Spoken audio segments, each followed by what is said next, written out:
As the era of Mike Trout continues apace, the least interesting question in baseball is who the sport's best player is. The Angels center fielder has won just 2 MVP awards, but he's been the answer in the past, he is the answer in the present, and he will remain the answer for the foreseeable future. The more interesting, related question is who the National League's best player is, because while Trout and a few fellow stars have dominated the American League this decade, the NL has seen much greater parity in its distribution of top talent. Consider, for instance, that from 2016 to 2018, the top 5 position players by Fangraphs were Trout, Mookie Betts, Jose Altuve, Jose Ramirez, and Francisco Lindor were American leaguers, while 14 of the next 15 on the list spent some or all of that span in the National League. Or consider that Justin Verlander in 2011 was the last player to be named AL MVP without previously finishing in the top 4 in the vote. The equivalent NL honor, meanwhile, has rewarded many more pop-up performers. The best in the NL answer seems to cycle to a new player every year. Recent MVP differences by league year: AL MVP previous best finish, NL MVP previous best finish year, AL MVP previous best finish, NL MVP previous best finish. 2010 Josh Hamilton 7, Joey Votto 22, 2011 Justin Verlander 15, Ryan Braun 3, 2012 Miguel Cabrera 2, Buster Posey 11, 2013 Miguel Cabrera 1, Andrew McCutchen 3, 2014 Mike Trout 2, Clayton Kershaw 7, 2015 Josh Donaldson 4, Bryce Harper 30, 2016 Mike Trout 1, Chris Bryant 11, 2017 Jose Altuve 3, Giancarlo Stanton 2, 2018 Mookie Betts 2, Christian Yelich 19. Who might that player be this year? A turn to the early 2019 leaderboards illuminates a clear favorite. About 10% of the way through the season, Trout ranks second in Fangraphs WAR. He ranks second in Baseball Reference WAR. And he ranks second in Baseball Prospectus WARP. Don't trust defensive numbers this soon.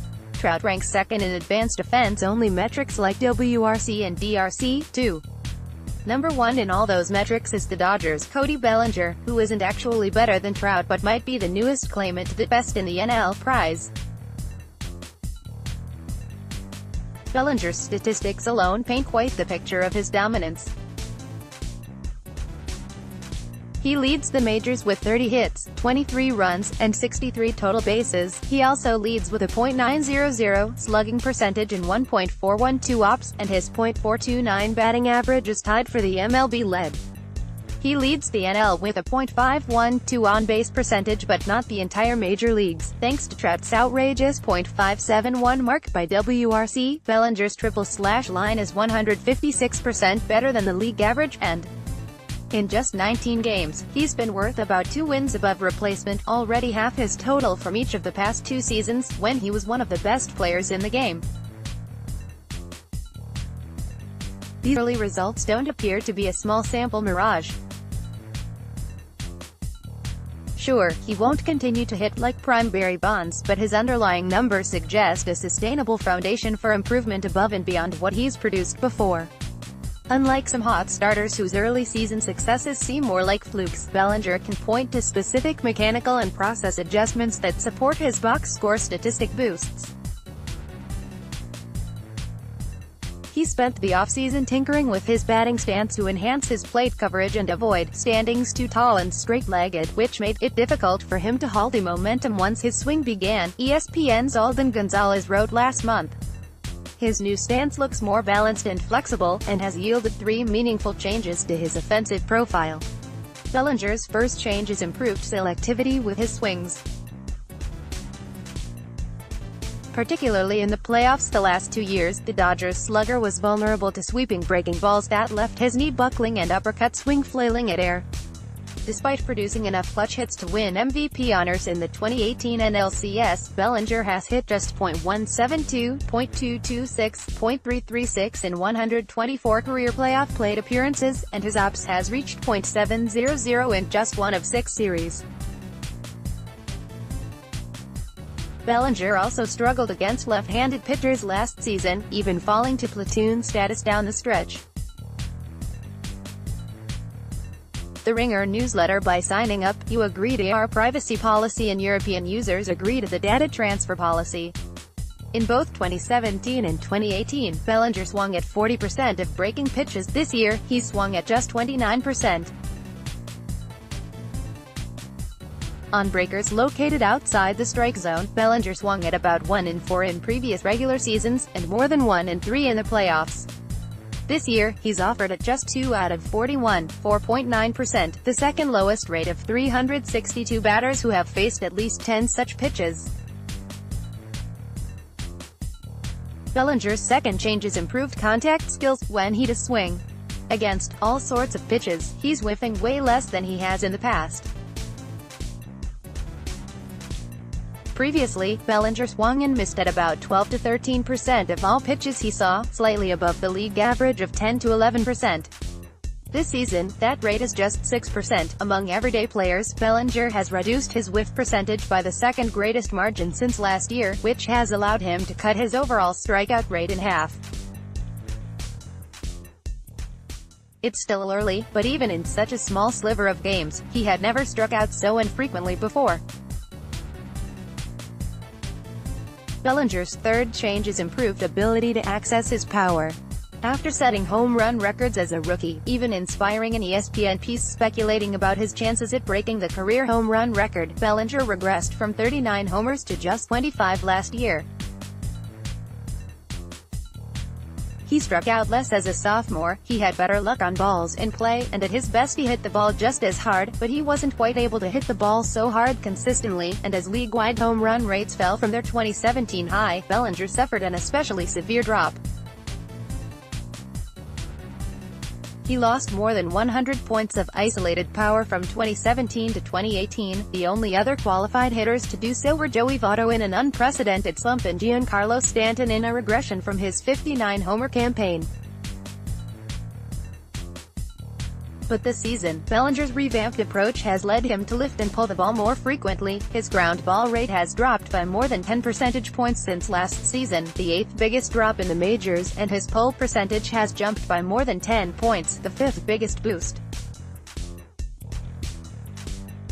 Here is the overall ratio of Bellinger's batted balls that were pulled in the air: 2017 to 19.6%, 2018 to 18.3%, 2019 to 41.0%. He's currently at more than double his previous rate, and his is the top mark for any player with at least 10 batted balls this season.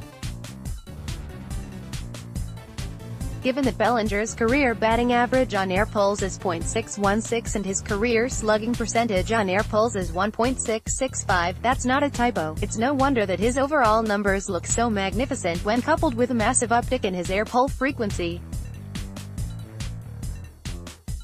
The power numbers stand out even in a league landscape that once again looks homer happy, but they're also more the expectation for a player with Bellinger's prospect profile.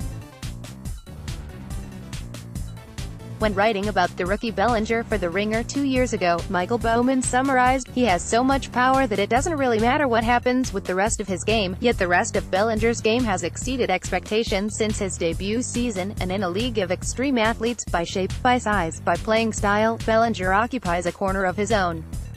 He's not just a basher at the plate, even if that role alone would place him in loose MVP contention. He's a skilled and versatile fielder too. Last year, for instance, he became the first player in MLB history to make at least 75 appearances in a season at both first base and center field. He's playing mostly in right this season to accommodate new Dodger A.J.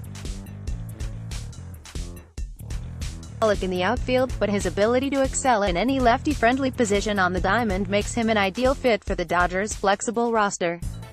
Bellinger also possesses a rare blend of power and speed, which elevate the aesthetic intrigue of his play beyond just his work in the batter's box. According to StatCast's sprint speed metric, the 6'4" Bellinger was faster than Ozzie Albies last year, and in the early going in 2019, he's measured as speedier than Billy Hamilton, whom Bellinger could probably carry on his back while sprinting around the bases. Twice this month, he's fused these traits perfectly by following an infield single to the first baseman with a colossal home run in his next at-bat. Across all these disciplines, Bellinger hasn't typically done much on a baseball diamond quietly. When he thumps a home run, he pauses to admire its trajectory into the stands. When he sprints on the base paths, he looks like a Hollywood action star fleeing an explosion. When he decides to catch a ball in the field, he hurtles his body into the outfield grass or over the dugout rail. But it's his improvement in the softer spaces this season, the pitches he takes, the whiffs and weak grounders he doesn't, that have allowed Bellinger to ascend the ranking of NL stars. His statistics are plenty loud at the moment, anyway. Statistics through Wednesday. Bellinger homered again on Thursday night. Let's block ads. Why?